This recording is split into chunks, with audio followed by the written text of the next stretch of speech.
Je vais te donner des astuces pour que tu puisses avoir une vie de prière. Marc chapitre 1 au verset 35. La Bible dit quoi?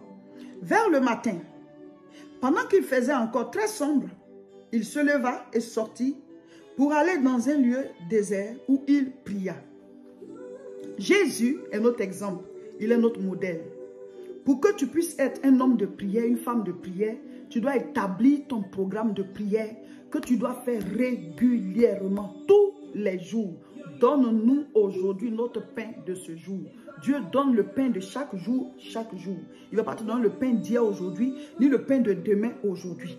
Aujourd'hui, il va te donner le pain d'aujourd'hui. Il dit à chaque jour suffit sa peine. Tu ne vas pas manger la nourriture que tu vas manger demain là aujourd'hui. C'est comme ça.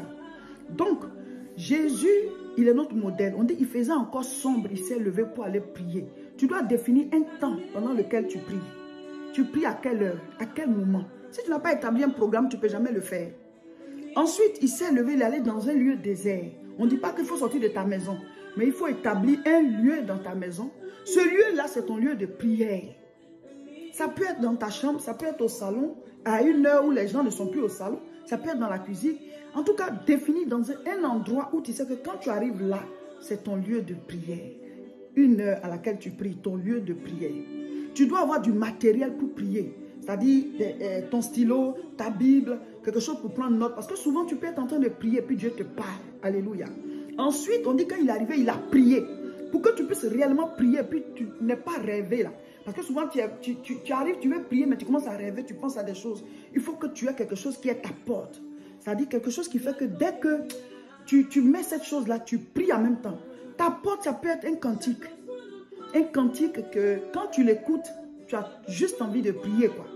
Donc, tu le mets sur ton appareil et quand tu es prêt à prier, tu es prêt à prier pour ne pas déranger les gens, tu mets tes écouteurs. Quand tu entends ce cantique, ou alors ça peut être une prédication.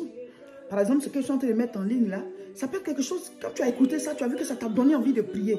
Quand ce sera l'heure de la prière là, tu écoutes ça, tout de suite ça te fait rentrer. Ça s'appelle les portes. Il y a des portes pour la prière. D'autres, c'est la méditation. Quand tu commences à lire la Bible, tu as envie de prier. Donc, trouve ta porte.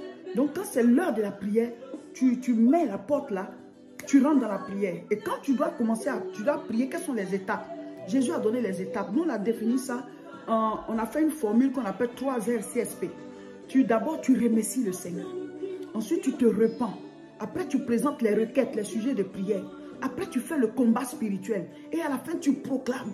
Tu appelles à l'existence ta bénédiction, ta santé, ta vie. Tout ce que tu veux voir se réaliser là. Tu fais comme Dieu. Que la lumière soit. Que la lumière soit. Que la lumière soit. Qu'il y ait des plantes. Tu appelles à l'existence. On n'a pas dit que c'est nous qui allons créer. Hein? C'est ce que Dieu a dit et puis c'est venu à l'existence. Oh, il a dit on est comme Dieu. La mort et la vie sont au pouvoir de la langue. Ce que tu proclames là, c'est ça qui va arriver à l'existence. Quand les gens maudissent là, ils ont foi que ça va agir. Et ça agit. Mais toi, quand tu dis les bonnes choses là, tu ne crois pas que ça va agir. Et pourquoi Dieu va empêcher ce qui est bon de se réaliser? Le monde qui est là, ça obéit à la parole. Écoute-moi. C'est pour ça que la Bible dit au commencement était la parole. Or, la prière, ce sont des paroles qui sont émises. Donc, la Bible dit ce que tu vas lier, cela lier. Et ce que tu vas délier, cela délier. Toi, tu dis que tu es chrétien, tu ne pries pas. Mais si tu as des ennemis qui sont en train de lier des choses, t'envoyer des incantations, c'est ce que tu vas délier qui sera délié. Et comme toi, tu ne sais pas ce qui se passe, ce que quelqu'un est en train de faire, toi, tu pries tout simplement. Et la Bible dit, pendant que nous prions, le Saint-Esprit prie à travers nous, par des soupirs inexprimables. Lui, il sait ce qui se passe. Lui, il sait ce que tu dois demander. Donc, toi, tu peux demander quelque chose. Mais le Saint-Esprit, pendant que tu es en train de prier, il prie à travers toi. Alléluia. Il y a puissance dans la prière. Devenez des hommes spirituels. Pour votre famille, pour vous-même, pour votre travail, pour vos percées. Parce que sur cette terre-là, tu ne peux pas réussir si tu n'es pas accompagné spirituellement. Eh oui. Ou alors tu réussis puis on te ramène à zéro. C'est comme ça. Donc, d'abord, il faut obtenir, mais il faut encore maintenir. C'est pour ça que vous devez maintenir votre foi, votre marche avec Dieu. Que la nuit vous accompagne dans la journée et dans la nuit, c'est le feu. Recevez la grâce.